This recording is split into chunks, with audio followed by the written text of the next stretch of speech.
আমার ঘরে আমি মেম্বার, পহরের মায়া চেয়ারম্যান, বিয়া করলাম কেন রে দাদা, বিয়া করলাম কেন? আমার ঘরে আমি মেম্বার, আমার ঘরে আমি মেম্বার, পহরের মায়া চেয়ারম্যান, বিয়া করলাম কেন রে দাদা, বিয়া করলাম কেন? করেন আমি এই অবস্থায় আসতে চাই নাই। গ্রুমাররা জোর করে ধরে নিয়ে আসলো যে দুলাভাইয়ের এরপরে কি হইলো সেটা জানার জন্য।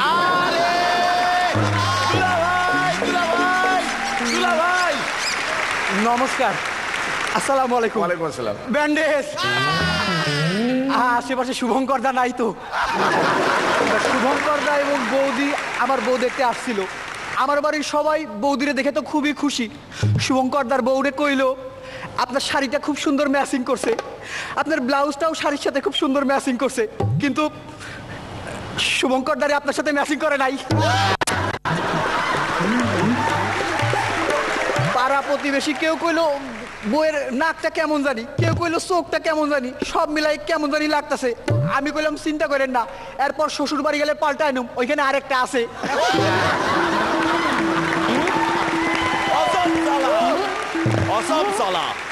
বউ আমারে কইলো, ঘটক বলছিল যে আমি তোমার বাড়ি আসলে পায়ের উপর পা তুলে খাইতে পারবো, কিন্তু তোমার মা তো আমারে রান্না করতে কইলো। আমি কইলাম রান্না না করলে পায়ের উপর পা তুলে খাইবা কি? আমি বউরে নিয়ে শ্বশুর বাড়ি গেছিলাম। শাশুড়ি আম্মা আমারে দেখে কইলো, বাবা তোমারে কেমন শুকনা লাগতেছে? আমি কইলাম ঠিক মতো ঘুম হয় নাই তো তাই। বউয়ের দিকে তাকাই কইলো যে আমার মাইয়াটাও কেমন শুকাই গেছে। আমি কইলাম ওই তো আমারে ঘুমাইতে দেয় নাই। কইলো বাবা নাতি নাতনির মুখ দেখুম, দেখতে পারলাম না। শ্বশুর আব্বা আমারে কইলো, বাবা তুমি এই কয়দিন আমার মাইয়ার অনেক আদর করছো, অনেক যত্ন করছো, এই নাও তোমার 1000 টাকা বকশিশ দিলাম। আমি আবার হিসেবে পাক্কা 500 টাকা ফিরাই দিছিলাম।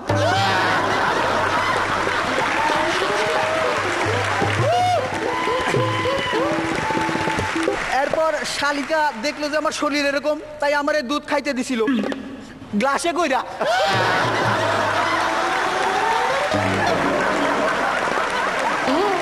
গরুর দুধ, ছাগলের না।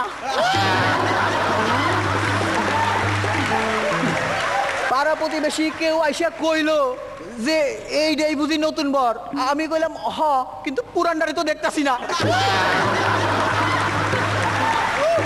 শালিকা আবার এসে কইলো, দুলা ভাই আমার কথা মনে হয় আপনি ভুইলা গেছিলেন। আমি কইলাম আরে না, যখনই রুমালটা দেখি তোমার কথা মনে হয়, এই জন্য তো রুমালটা সবসময় সাথে রাখি। ও হারাই পালাইছি। বউয়ের কিছু বান্ধবীরা এসে আমারে কইলো, দুলা ভাই সুন্দরী বউ পাইয়া তো আপনি বেজায় খুশি।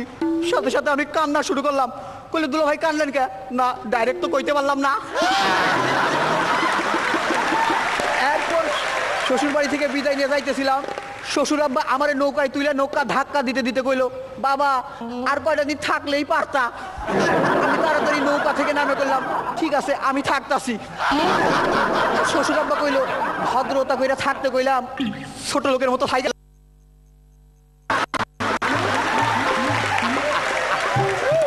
মনে মনে একটু কষ্ট পাইছিলাম, কিন্তু শালির কথা ভাইবা 15-16 দিন থাইকা গেলাম। আর একটা দিন থাকতে পারতাম, থাকলাম না। প্রেস্টিজ বলে তো একটা কথা আছে। এরপর বউরে নিয়ে একবারে বাড়িতে চলে গেলাম। তারপর ঠিকঠাক মতো আগের নিয়মে সব কিছু চলতেছিল, কিন্তু আপনাদের কইতে লজ্জা নাই, পারফরমেন্স সব দিনে একরকম হয় না, কিন্তু আমি চেষ্টা করতেছি, আপনারা দোয়া করবেন।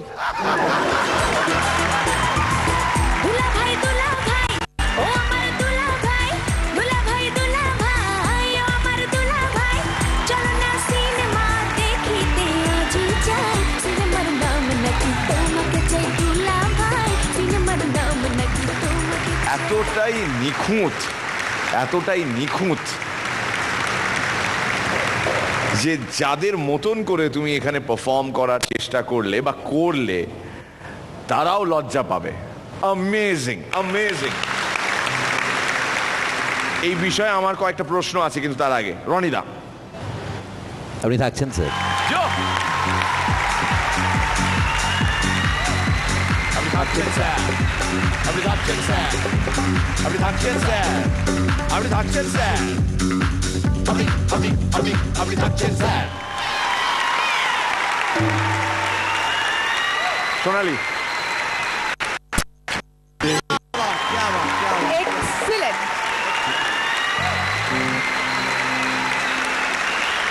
পরান্দা, এই পারফরমেন্স দেখার পর সবাই জেনে গেছে তুমি থাকবেই থাকবে। একদম। আমার যে প্রশ্নগুলো সেগুলো খুব ছোট, খুব সামান্য, যে এই যে আশেপাশে শুভঙ্কর দা নাই, তো এটা যেমন সত্য, আশেপাশে নিশ্চয়ই এরকম অনেকগুলো ক্যারেক্টার রয়েছে যাদের দেখে তুমি অ্যাকচুয়ালি তোমার স্টক বাড়াও। এই যে দুলাভাই ক্যারেক্টারটা অ্যাকচুয়ালি সব থেকে বেশি প্রভাবিত হয়েছে কাকে দেখে? তাকে আমরা চিনবো না, অবভিয়াসলি আমরা চিনবো না, আছেন নিশ্চয়ই এমন অনেকে। সব থেকে কাছাকাছি কে? তোমার পরিবারের কেউ? না, আমাদের এক প্রতিবেশী, উনি হাসনাইন ভাই নামে একজন। কি নাম? হাসনাইন ভাই। হাসনাইন ভাই, হ্যাঁ, আচ্ছা, উনি হাসনাইন ভাই। উনি মানে এরকম মানে ওই হাতে রুমাল রেখে ওই চেপে হাসা, এই করা, এবং বডি ল্যাঙ্গুয়েজটা অনেকটা ওরকম নাকি? তো তুমি অ্যাকচুয়ালি অনেকটা এরকমই, হয়তো হাসনান ভাইকে দেখে একটু বেশি ওই এটা করা, ওই চমকে চমকে যাওয়া নিজের মধ্যে। অ্যামেজিং। প্রত্যেকটা জিনিস এত নিখুঁতভাবে দেখিয়েছো তুমি, অসাধারণ অবজারভেশন সেন্স তোমার, দারুণ। এরা নিয়ে দিকে দুলা ভাই, ও আমার দুলা ভাই, ভাই, চলো না সিনেমা দেখিতে আজি যাই। সিনেমার নাম নাকি তোমাকে চাই দুলা ভাই, সিনেমার নাম নাকি তোমাকে চাই। দুলা ভাই, ও আমার দুলা ভাই, ও আমার দুলা ভাই, চলো না সিনেমা দেখিতে আজি যাই। সিনেমার নাম নাকি তোমাকে চাই দুলা ভাই, সিনেমার নাম নাকি তোমাকে চাই। যা চাও আমার কাছে দেব তাই দুলা ভাই, সিনেমার নাম নাকি তোমাকে চাই দুলা ভাই, সিনেমার নাম নাকি তোমাকে চাই।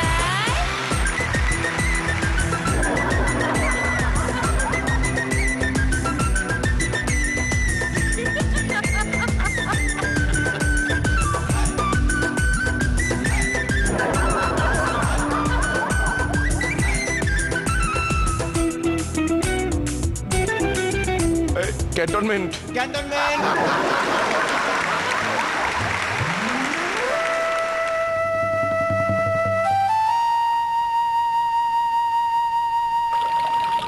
জানি না কোন লগ্নে এমন ভাগ্য পেয়েছিলাম, তোর মতন আমিও সোনালির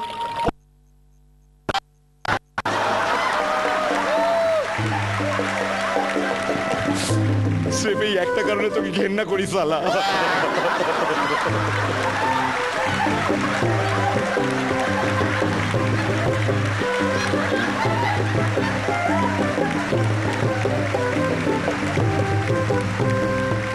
বলুন তো গান্ধীজি সব নোটে চশমা পরে থাকে কেন? যা জাল নোট বেরিয়েছে একবার নিজে চেক করে